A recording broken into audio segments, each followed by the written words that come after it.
জয় আই কামতারপুর, জয় আই ভারত। বর্তমান কুচবিহারের যে পরিস্থিতি, একটা কেন্দ্রশাসিত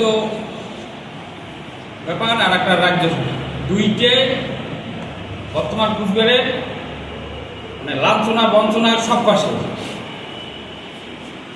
আর্থিক সামাজিক বর্তমান যে পরিস্থিতি, হয়তো বিগত দিনে বিহার ইউপি এতটা পরিস্থিতি ছিল না, যে অশান্ত পরিবেশ তৈরি করছে।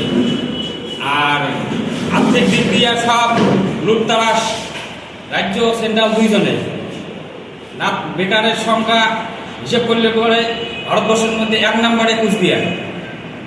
অন্য অন্য রাজ্যে তৈরি হয় তোমার ইঞ্জিনিয়ার, ডাক্তার, উকিল, ব্যারিস্টার।